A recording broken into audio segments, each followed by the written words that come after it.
Bapak dan ibu-ibu jamaah muhtadin rahimani wa rahimakumullah.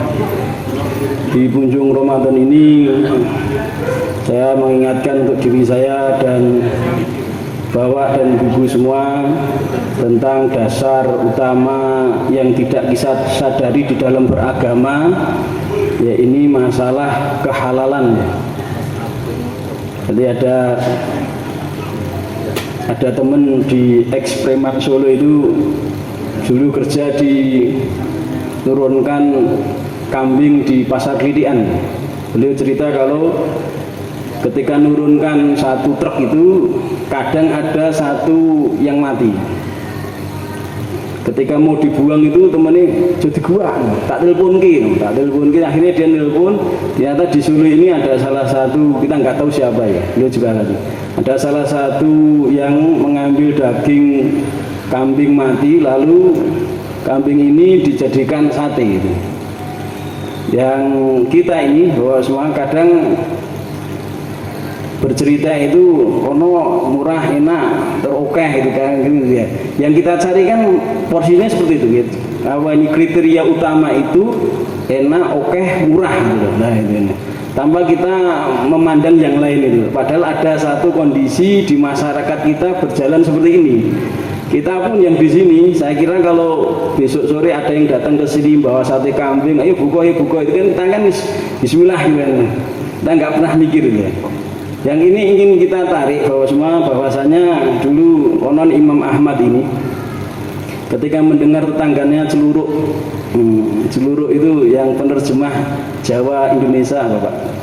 Celuruk itu. Jadi kambingku hilang celuruk. Kambingnya hilang. Ternyata beliau ini menahan diri untuk tidak membeli kambing, tidak makan olahan kambing sampai mendengar apa ini status nyata di mana kambingnya berada. Bahkan konon sampai sebulan tidak makan kambing gara-gara mendengar tetangganya bilang kalau kambingnya hilang. Saking mereka para alim kita ini menjaga dari sesuatu yang difirman oleh Allah, ya ayuhan nas kulu mimma fil ardi halalan thayyibah. Wahai manusia, hendaklah kalian semua makan di bumi ini sesuatu yang halal. Sesuatu halal dan yang baik itu. Nah, yang halal inilah yang pada dasarnya sangat mempengaruhi cita rasa keagamaan kita, Pak. Jadi kalau kita kadang malas qiyamul lail, malas baca Quran, malas zikir, itu sangat mungkin ada sesuatu haram yang masuk pada diri kita. Ada mungkin yang masuk, karena itu akan mempengaruhi pola-pola di dalam keberagamaan kita. Sehingga di ulama hari ini, saya punya teman Ustadz di Pondok Krapyak Jogja, beliau dosen di STIM juga. Jadi kalau jangan Krapyak itu pondok apa atau kayak kondang gitu, kondang rukin kan, mungkin kualik itu. Kalau jangan pernah mendengar kitab Kamus Munawir, nah penulisnya ini pengasuh Pondok Krapyak Jogja. Ini Pondok Krapyak ini luar biasa ini. Berarti betul-betul alim ulama itu dicetak di sana luar biasa. Ini pondok kondang karena pengasuhnya itu menulis Kamus Munawir, bahkan yang sekarang versi modern pun dilanjutkan. Ini luar biasa pondoknya. Beliau menulis namanya ilmu lakon gitu, ilmu yang harusnya dilakukan orang. Yang dia ceritakan itu salah satu kisah dari kiainya ini, yang suatu saat kejebak macet, lalu sebagai seorang sopir yang kreatif, ketika di sampingnya ada pom bensin, dia masuk ke wilayah pom bensin supaya bisa nyalip banyak mobil ini. Si Pak Kiainya itu kaget, lalu lebu pom bensin atau ke bensin itu. Masuk pom bensin nggak beli bensin itu. Kata sopirnya biar cepet Pak Kiai, nggak boleh. Kamu memakai hak orang tanpa menggunakan wong itu dibuat supaya orang masuk terus beliau, kamu cuma lewat tok itu. Akhirnya kata beliau balik beli meskipun 1 liter gitu. Balik Pak.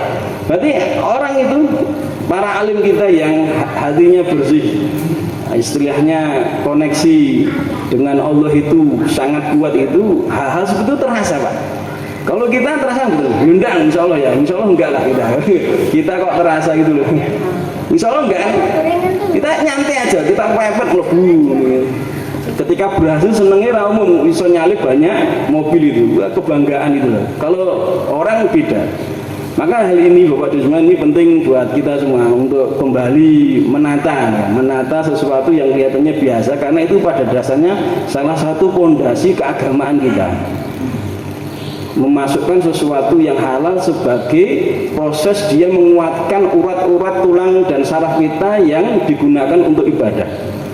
Bapak Ibu semua, ini yang ingin kita sampaikan, karena hal-hal yang kayak ini kadang kurang diperhatikan oleh kita semua. Sehingga kalau kita mendengar kisah ulama tabi'in, yang pertama Muhammad Sirin yang dapat kiriman dagangan 1 tong madu, lalu kecemplungan kemasukan tikus, lalu tikusnya mati, lalu beliau gentong yang berisi sekitar 200 kilo ini dibuang semua, padahal belum bayar karena baru kiriman itu. Lalu ketika ditegur oleh masyarakat, kok nggak diambil atasnya aja Pak Yai, bawahnya kan bisa dijual gitu kan, pikiran cemani banget ya. Pikiran cemani banget, diambil atasnya bawahnya dijual gitu. Tapi beliau mengatakan, kalau ada sesuatu yang najis, lalu najis ini menyebar, lalu orang minum sesuatu yang haram ini, di mana letak bertanggung jawab itu di hadapan Allah itu. Akhirnya beliau milih membuang di sungai yang mengalir, karena khawatir kalau nggak mengalir didui wong nih gitu. Itu mengalir supaya terbuang, yakin terbuang. Pada semua apa yang terjadi, karena akibat ini beliau dimintai jatuh tempo oleh suppliernya, pengirim dagangannya, ini Pak Yai mana uangnya itu. Akhirnya nggak kuat bayar karena memang madunya terbuang. Dikasih jatuh tempo lagi di waktu yang datang tetap tidak kuat. Akhirnya beliau dibawa ke pengadilan dan berakhir di penjara sampai bisa melunasi baru dibebaskan. Baru semua, kalau kita semua nih, kalau kita berperilaku seperti ini, pertanyaannya, yakin nggak Allah akan menolong kita? Yakin ya kan? Yakin nggak Allah akan membantu kita dengan cara Allah? Yakin, kita yakin ini. Kita orang seperti ini mesti dibantu, mesti kita yakin.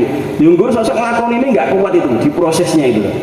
Nah, beliau ini orang yang yakin, sehingga suatu saat masyarakat di Irak mendengar, akhirnya mereka mengumpulkan dana, diberikan ke suppliernya, akhirnya beliau dibebaskan. Tetap mesti orang seperti ini tidak mungkin Allah menyia-nyiakan, tidak mungkin. Kita percaya tidak mungkin. Junggur dari kita ini siapa yang yakin sampai ke tahap yang akhir tadi bahwasanya Allah akan menolong itu. Bahwa semua hal seperti ini menjadikan salah satu pandangan buat kita semua, sehingga kalau kita dulu mengenal seorang pemuda disuruh membawakan buah sama juragan, tidak bisa, semuanya asam, ditanya wis suwe nang kene ra iso bedake mana buah manis mana buah asam. Pemuda yang bernama Mubarak cuma menjawab, lah Bapak menyuruh saya menjaga tidak memakan, gimana saya bisa tahu mana buah enak mana buah tidak enak. Lama sekali jaga kebun, tidak tahu merasakan mana buah bagus mana buah tidak bagus. Akhirnya beliau malah dinikahkan dengan pemilik kebun ini, yang akhirnya melahirkan seorang anak, siapa Pak? Abdullah bin Mubarak. Ulama kondang ini lahir dari seorang bapak yang memang semua yang keluar dari badan beliau berupa hal-hal yang baik itu berasal dari sesuatu halal yang dia pastikan halal masuk pada dirinya. Kisah yang lain yang sering kita dengar, bagaimana seorang pemuda bernama Sabit, yang kita semua tahu bagaimana dia memakan apel yang gelantung karena lapar sekali, akhirnya sampai di rumah hatinya nggak tenang, minta supaya pemiliknya mengikhlaskan. Nggak mungkin tak ikhlas kelih, kecuali kau menikahi putriku yang tuli buta lumpuh. Bayangkan Pak, tuli buta lumpuh itu. Karena untuk sekedar supaya supaya yang masuk dalam perutnya ikhlas, dia mengiyakan, tidak apa-apa Pak, tak nikahi, yang penting Bapak ikhlas, di akhirat nanti tidak akan menggugah itu. Lalu setelah dinikahkan, diakadkan, masuk ke kamar, ternyata matanya bening, telinganya normal, bahkan kalau diajak loncat-loncat bisa, nggak lumpuh itu. Kok bapakmu bilang lumpuh ya, padahal kamu bisa seperti ini? Karena kaki saya tidak pernah menuju sesuatu yang haram. Kenapa bapakmu bilang kamu buta ya? Karena mata saya tidak pernah melihat sesuatu yang Allah haramkan.